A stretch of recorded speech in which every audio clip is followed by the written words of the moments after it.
Good morning, friends. First of all, Dr. Maskati, thank you very much for including me in this morning symposium. I start with the drops in the management of accommodative squint, because even when you want to give refractive correction, you want to start with cycloplegic drop, and also you are going to use cycloplegic agent not just to find out what is the refraction of the child, but to also differentiate an accommodative squint from a non-accommodative squint. To all of us, it is very recognizable that a child is having accommodative squint if it is so typical. You give spectacles, the eye becomes straight. This is the common presentation of an accommodative strabismus. And 50% of childhood strabismus are essentially accommodative esotropias.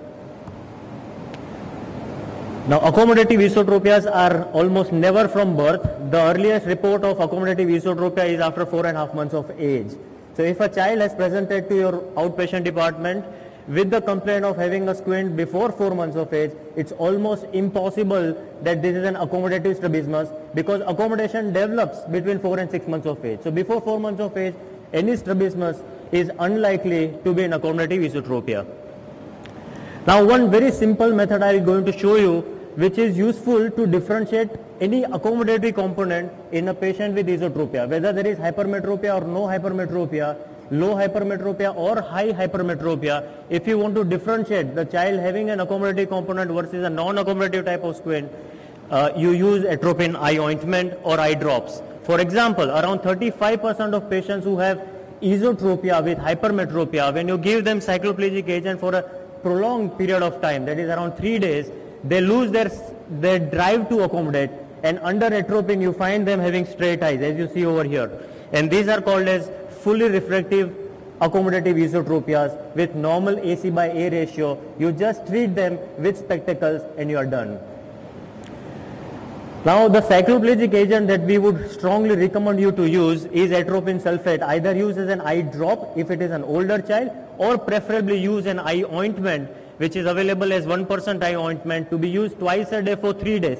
The reason why you are using it for 3 days is because you not only want to get complete cycloplegia, but you also want to have extended cycloplegia, which will abolish the central drive to accommodate. And once the central drive to accommodate is gone, whatever strabismus remains is the non-accommodative component of an accommodative strabismus. For example, in this particular child, as you see over here, the girl is having a large esotropia in the right eye. When she wears a bifocal from the upper segment, further near, the child still has a significant residual esotropia, but once she is into the near addition, the eyes are straight. And this could have been very easily recognized when you had seen this child under complete extended cycloplegia with atropine. And around 20% of your patients with hypermetropia and esotropia would have to have bifocal glasses because they have high AC by A ratio. You have third type of esotropias with hypermetropia, which are also classified as partial accommodative esotropia, because with glasses their esotropia is significantly reduced, but it is not gone completely, or it is more than 8 prism diopter present, and you might need to do something more than just giving glasses to them. Around 22% of your patients would suffer from one of this kind of a squint. Now, as you see this particular video, this child, when she wears glasses from the upper segment, there is a reduction of esotropia, but from the lower segment there is near orthotropia. But once you perform the cover test, you still realize that there is a significant residual esotropia present for the near, even through the lower segment. So among partial accommodative esotropia also, you will find significant number of patients having convergence excess. Now, all of this can be easily differentiated if you use extended complete cycloplegia. For example, this child, when she came to us, there is a significant esotropia in the right eye. Under cycloplegia, you find abolished accommodation and eyes were straight. This is the compensated stage of accommodative esotropia. This is a fully refractive accommodative esotropia. Single vision glasses are fine, single vision lenses are fine.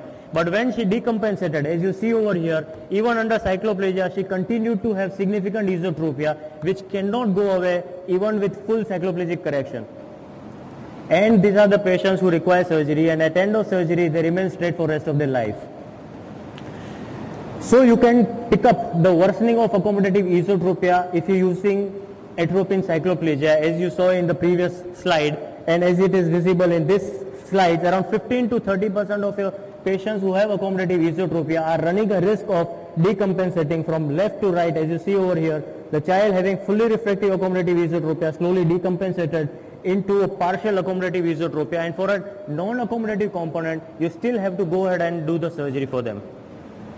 Also, prima facie itself, you can differentiate a hypermetropes with esotropia as not having any accommodative component, as you see over in this child, having a right esotropia. With glasses, there is no significant change in the esotropia. Even under cycloplegia, there is absolutely no difference in esotropia. Post-operatively, eyes are straight, and even with glasses, eyes are straight. Around 12.5% of patients having esotropia with hypermetropia will have no accommodative component in their strabismus.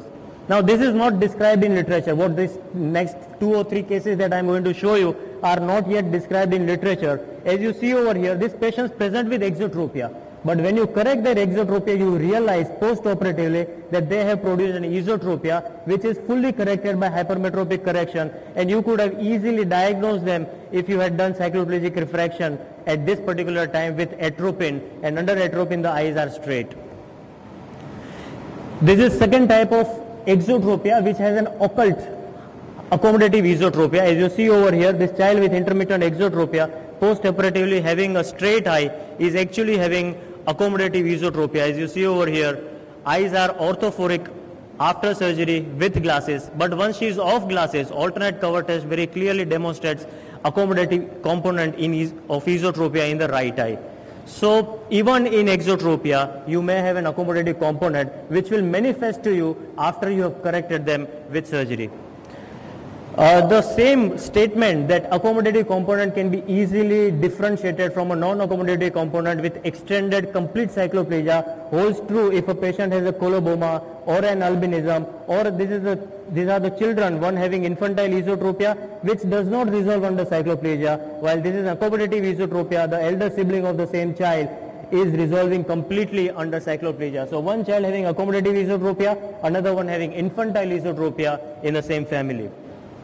So what I want to convey over here is, you don't only use atropine to find out complete cycloplegic refraction of the child, but also to detect an accommodative component and differentiate it from the non-accommodative component, which requires different strategies to manage in accommodative squint. You also have this cycloplegia help you child adapt to hypermetropic correction. It is easy for child to get into hypermetropic correction if the child is still under the effect of cycloplegic agent. Not only that, atropine is quite useful for management of patients having unilateral strabismic or anisometropic amblyopia in terms of use of weekend atropine. In pediatric eye disease investigator group ATS7, you have found that it is as effective as 2 hours of patching if you use weekend atropine. And last but not least, there is a type of accommodative esotropia which manifests like this. The child will come with the complaint of variable vision. On diffraction, you will find variable refractive error of as high as -4 to -8 diopter of myopia and meiosis with variable squint, and these are the patients actually suffering from what is called as accommodative spasm. You give them cycloplegic agent and then you get them into bifocal, and their accommodative spasm slowly disappears. Over 3 to 6 months time, the strabismus has disappeared, the refractive error, which is pseudomyopia, has also disappeared, and patient is straightened up, and you can taper off or take off the atropine.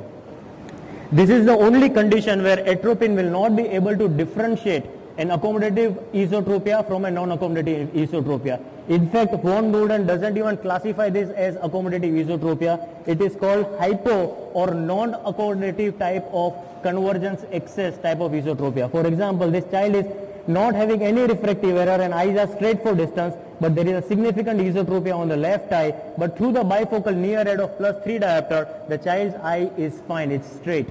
And under atropine, you find the child is continued to have esotropia in the left eye. So this is one very typical type of non-accommodative or hypoaccommodative esotropia, wherein you're going to give bifocal and atropine will not be able to dissipate the accommodative drive. This is another type of strabismus where there is a significant accommodative component, where after the patch test also you find patient having large exotropia for distance, no refractive error, but still very significantly less exotropia for near. And these are the patients post-operatively will manifest as having an esotropia in one eye, and you may have to get them into bifocal, or I would strongly suggest you perform a Farden surgery or adjustable Farden surgery, which is quite curative for near as well as distance deviations. So coming to which drop are you going to use in patients with esotropia or where you suspect accommodative strabismus, I would strongly recommend don't shy away from atropine sulfate. It's useful in many ways. You use twice a day for at least 3 days, and on 4th day apply it in the morning, where you have a complete and extended cycloplegia, which will reduce the central drive of accommodation, and you will be able to differentiate an accommodative from non-accommodative esotropia. However, for follow-ups, you may use cyclopentolate, which is not good for patients having neurotropic abnormalities such as cerebral visual impairments or seizure disorders. In those situations, you may use homatropin 2%, 3 applications, 1.5 hours prior to you examining. Now coming to what kind of spectacle correction that you are going to give to a patient who is diagnosed to have accommodative strabismus. Of course, you would do full cycloplegic refraction and give correction according to full cycloplegia, which is going to be full time.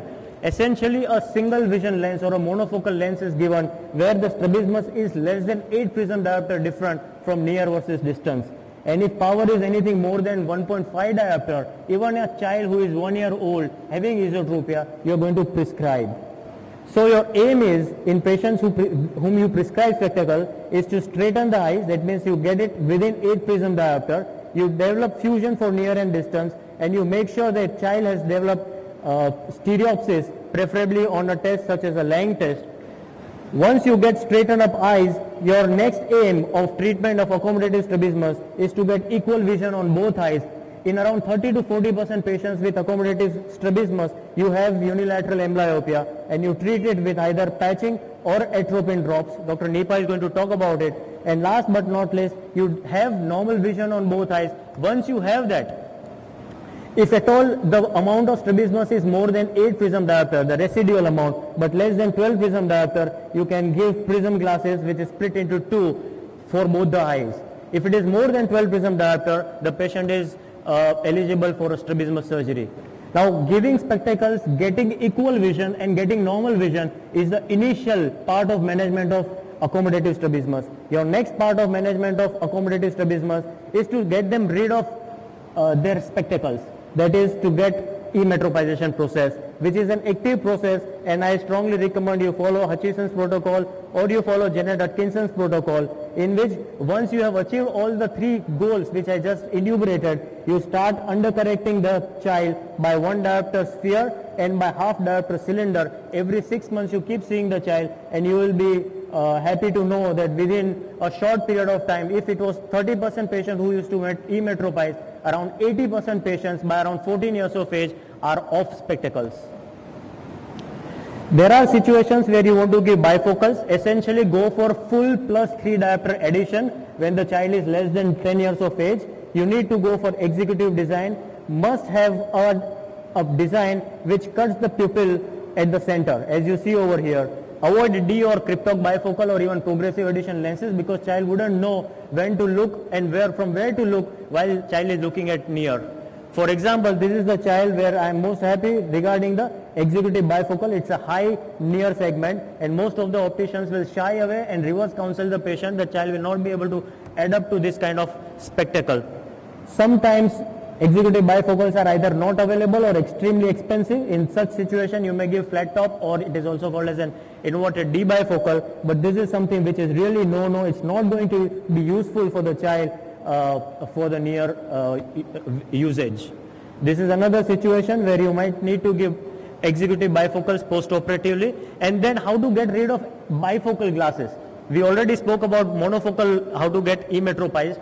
In terms of bifocal emetropization, you after 10 years of age, you follow von Nuden's protocol by dripping down 1 diopter of bifocal addition every year. Coming to the next group of eye drops which can be useful in patients with accommodative strabismus are myotics. Essentially, it is not for their effect on pupil or miotic effect that we are going to use it for, but we are going to use it because they are cyclospastic and it produces accommodation which patient is not able to induce. You start them on miotics. Unfortunately, some of the best miotics are now not available. In fact, FDA in 2007, US FDA seized the indication of DFP as well as ecothiophat in the use of accommodative esotropia. So now these medicines are no more available, and the last detailed description of miotics goes back to 1939, where spectacle technology was not so well developed.